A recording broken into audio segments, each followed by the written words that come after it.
¿Cómo le va, Crepla? Gracias por su tiempo. ¿Qué tal? Buen día, ¿cómo están? Muy bien. ¿Y usted?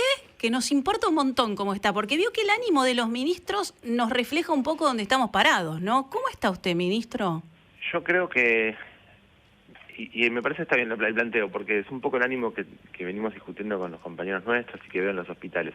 Estamos muy preocupados, ocupadísimos, con mucho trabajo, pero también con el conocimiento de toda la botonera, terminamos de armar la botonera, digamos, estamos en la administración de una situación que quizás tiene sobredemanda y que capaz satura nuestra capacidad de respuesta, pero que sabemos cómo manejarla. Eso me parece que, a diferencia de lo que fue el año pasado, que por ahí con menos demanda que ahora teníamos mucho más estrés en el trabajo, lo que tenemos por conocimiento, por desarrollo de estructura, por etcétera, etcétera, es mucha más organización, capacidad de resolver un conflicto que ya hoy es muy superior a lo que fue el máximo del año pasado.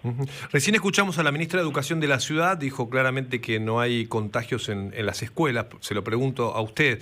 ¿Usted cree que hay contagios en las escuelas y por eso suspendieron las clases? Claro, pasa que yo voy a intentar hacer el análisis de esto porque tiene un cierto grado de dificultad. De ninguna manera está bien que quienes no saben del tema hablen como si supieran, eso es malo en un momento de crisis de una epidemia. Los contagios en una epidemia no se producen en un lugar, no hay ningún lugar que produzca los contagios de todas las cosas. Si sucediera eso, se quitaría ese lugar y entonces acabarían las epidemias. Lo que hay es una serie de acciones que en general tienen que ver con cualquier proceso en el cual las personas se encuentran, en cualquier condición, que mientras menos protocolos y distanciamientos y normas de seguridad tengamos, más inseguros son, pero no es un sí o no. O sea, no es que si uno tiene un protocolo nada va a suceder. Ustedes lo pueden visto con el fútbol o con algunos lugares que tienen mucho protocolo, son pequeños, son muy controlados, igual hay contagios, pero que no solamente es eso, sino todo lo otro que sucede, toda la circulación de las personas. En el conurbano, AMBA, ¿no? Digo, Ciudad de Buenos Aires y conurbano son un poco más de 3 millones de niños que van a la escuela todos los días, que si tenemos a un familiar que lo acompañe, son 6 millones que se movilizan por esto. Es decir, esto genera movimientos, genera contagios. Pero la ciudad, perdón, ya explicó que ellos tienen a los chicos cerca de las escuelas. Todos tenemos a los chicos cerca de las escuelas, en un 72%, 78% ¿Y entonces? en la provincia de Buenos Aires, pero sigue habiendo un porcentaje que se moviliza, sigue habiendo gente que camina de un lugar a otro, va a la escuela, se encuentra en la puerta de la escuela, etcétera, etcétera. Entonces digo, no se atacan las problemáticas de la epidemia de a una, porque analizarla de a una es un error conceptual. Pero muchas escuelas hicieron un protocolo, hicieron un esfuerzo enorme, hay un protocolo vigente y que funciona muy bien además. Sí, y si no hubiera protocolo, seguramente sería un foco de contagio gravísimo. Exacto. Pero no entonces... es un foco de contagio gravísimo porque funcionan los protocolos. Pero sí aporta, como aportan todas las situaciones que estamos describiendo nosotros, a la cantidad de contagios. Por ejemplo, los bares abiertos, no, pero con el protocolo, con el distanciamiento, con el aire libre, no contagian. Capaz que la mesa del bar no contagia. Lo que significa el movimiento de las personas hace que tengamos una situación que es crítica. Claro. Tenemos demasiados contagios. Si uno intenta discutir a quienes nos dedicamos a esto y analizamos exactamente por qué hacer las cosas. Pero la ciudad también tiene quien se dedica a esto, no es que ustedes son los dueños de la verdad, o sea, la ciudad también tiene sus especialistas y sus infectólogos, es decir, digamos, ¿por qué debemos creerle a Kreplak y no sé, a Fernán Quirós? O sea, no es un problema de creer. Si ustedes me explican cómo argumenta la ciudad o que aumentan los casos, cuáles son las actividades que se deben suprimir para que los casos dejen de aumentar, porque hoy la Ciudad de Buenos Aires tiene su sistema de salud colapsado. Como está pasando a nosotros también en el primer cordón de conurbano, ya hoy es muy difícil conseguir una cama. Tenemos cerca del 75% de ocupación en el conurbano bonaerense, que esto significa que hay lugares que están muy ocupados. Entonces digo, si nos vamos a poner a discutir de alguna cosa sobre una forma de analizar la información que es incorrecta conceptualmente, no es que es un problema de que uno esté opinando, digamos. Si uno piensa que puede desarmar una epidemia en acciones separadas entre sí, no encontraríamos la causa de los contagios, porque se dan en los intersticios de todos estos procesos.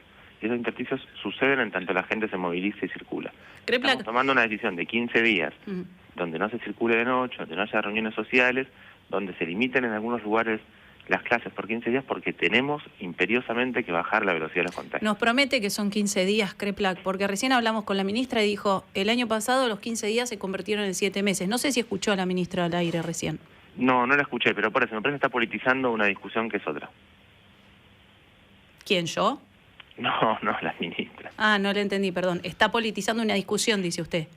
Claro, porque si nosotros estamos discutiendo cómo hacemos para que esto con 15 días nos alcance, y llaman a la rebeldía, discuten, dicen que las medidas no sirven para nada, cosa que la gente trate de no llevarlas adelante, y encima transmiten que no se van a cumplir porque no se cumplen.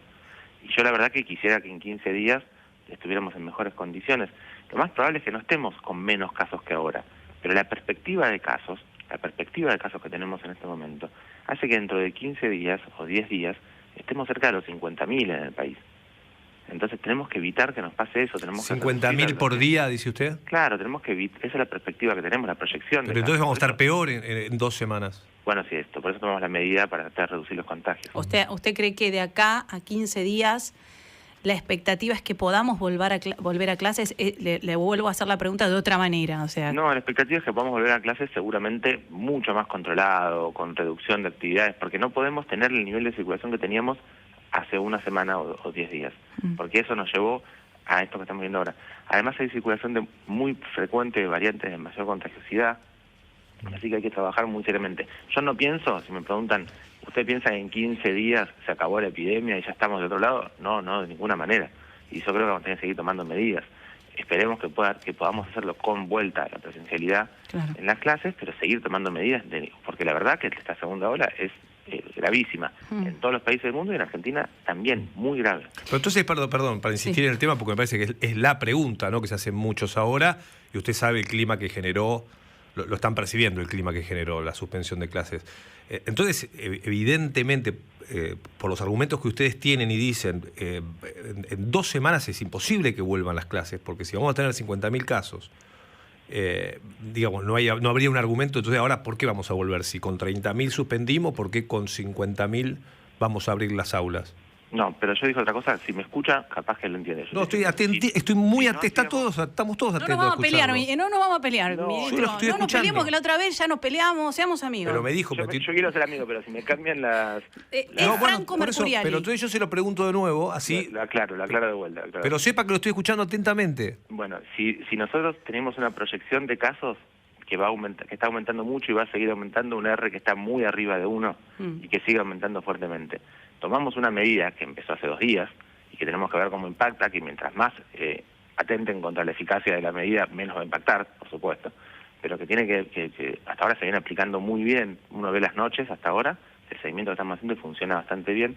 Si se hace bien, reducimos el R, reducimos la cantidad de casos, esperemos no llegar a esa proyección que teníamos. Y quizás uno dice, bueno, en 15 días estamos igual que ahora, quizás no estemos tanto mejor en cantidad de casos, pero lo que cambiaría es la proyección que teníamos es catastrófica.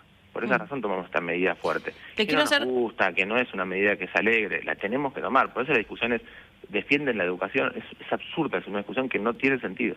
Tengo 3 preguntas, una tanda, el informativo. Mire, me pasa de todo en esta etapa de mi vida. Muy preocupante, dice Daniel Goyán en un tuit. Secuenciación genómica de COVID-19 pacientes enfermos con residencia en La Plata revela que el 74% de la muestra pertenece a la variante Manaos. Tuit que usted también subió y que ahora quiero entrar y no lo encuentro. Me dice que este tuit fue eliminado. No sé si cambió la información. Estamos siguiendo el resultado de la secuenciación genómica de la muestra de la provincia y nos acaban de llegar que los de La Plata indican el 74% variante Manaos. Sí. Bueno, estamos estudiando, ya ustedes han visto que lo hemos encontrado en algunos otros distritos. Yo estoy seguro que que tiene que ver bastante con el aumento de los casos que estamos viviendo, pasó en otros países. Nosotros nos pusimos a estudiar en algunos distritos donde había un crecimiento más rápido que en los demás. Sí, hicimos un estudio muestral, esto quiere decir no a muestras esporádicas, sino tomadas de la población en general, a ver cuánto podría tener que ver con la aparición de estas variantes. Y bueno, estamos viendo esto que estamos contando de La Plata. Hoy seguramente trabajaremos fuertemente con la ministra de Nación y el ministro de la Ciudad para ponernos de acuerdo bien sobre cómo seguir con el monitoreo de variantes virales. Yo creo que si está en La Plata, está en la Ciudad de Buenos Aires también, y es la causa por la cual la ciudad tiene esta cantidad de casos. Otra pregunta relacionada con la educación. ¿Usted tiene hijos? Sí, 2 hijas. ¿Qué le pasó en su casa cuando el presidente anunció que se cerraba la escuela? ¿Le pasó lo mismo que nos pasó a todos? Sí, no querían, por supuesto. ¿Y qué le dijeron? Bueno, preguntaron cuánto tiempo, por qué, le explicamos, y entonces, igual yo diría, son compañeras, son muy compañeras, piensan en la gente que se enferma, y bueno, y son siempre como son los chicos. Los míos también son compañeros y piensan en gente que se enferma, pero se pusieron a llorar. ¿En su casa no pasó? Sí, tristeza porque estaban muy contentos de dar vuelta a clases, pero bueno, también ya se compraron un libro juntos con el resto de los compañeros de su curso, entonces van a tener ya actividades con la docente, y saben que es por 15 días, bueno, por supuesto, como todos. Y la última, y lo dejo en paz. Nadie esto, ¿Cómo? Está clarísimo, que no es alegre para nadie, pero es una decisión mucho menos alegre. Ya lo sé que no es alegre para nadie, pero el tema emocional y psicológico en los chicos, usted sabrá mejor que nadie que está impactando mucho y que está preocupando muchísimo a los especialistas. Entonces, la presencialidad no tiene solamente que ver con la educación, sino también con la salud en este caso. Sí, con todo el proceso de socialización, sobre todo los más chiquitos. Yo tengo hijas chiquitas. Pero sin duda, que si nosotros estamos planteando que sea 15 días, queremos que sea 15 días, queremos hacer lo posible para que sea eso. Me parece que tampoco hay que trasladarle las discusiones políticas que se encuentran en los adultos a los niños. Me parece que esto que se estuvo haciendo está mal, porque los chicos no tienen, por supuesto, sus expresiones políticas, pero tienen otra naturaleza, no son la naturaleza de los grandes, y me parece que hay que respetar en los espacios, la forma de expresión de los chicos. Bueno, y la última, ¿qué tiene para decirle al personal de salud después del revuelo que se armó con lo que dijo el presidente de la Nación? Usted es médico, ¿no? Sí, yo soy médico. Soy médico clínico de hospital. Mi laburo, si no soy funcionario, es atender un hospital. ¿Y le pegó lo que dijo el presidente cuando habló? No, porque me parece que no dijo lo que algunos interpretaron que dijo. Yo entendí perfectamente lo que quiso decir. Yo creo que además fue lo que dijo, no solo lo que quiso decir, que no es que los médicos se relajaron, sino que el sistema de salud relajó la atención sobre el COVID para atender otras cosas necesarias, y que ahora, y es un problema que además diría casi es el argumento de la Ciudad de Buenos Aires, que le cuesta soltar la atención de otras patologías porque ya estaban operados y ya están dentro de las camas de terapia intensiva ocupándolas porque tenían otras causas, y que eso es lo que... No, me parece que siempre también se mete la discusión política en estas cosas. Sí, lo que yo pienso de mis compañeros, de los médicos, médicas, equipo de salud en general, lo que te decía al principio, porque los recorremos los hospitales, hablamos, yo tengo reuniones todo el tiempo con los directores de los hospitales también y discutimos estas cosas, hay una sensación de mucho trabajo, de mucho estrés, pero mucha más capacidad, mucha más resiliencia, mucha más capacidad de absorber ese estrés, porque hay capacitaciones. El año pasado sucedían cosas, en todo el mundo, en Argentina también, donde un médico se encontraba ante una situación que era absolutamente razonable, que es un paciente con un cuadro respiratorio, que sabemos lo que tenemos que hacer, y no sabían cómo comportarse porque la enfermedad les resultaba novedosa, y en verdad el paciente es igual a cualquier cuadro respiratorio de estas características.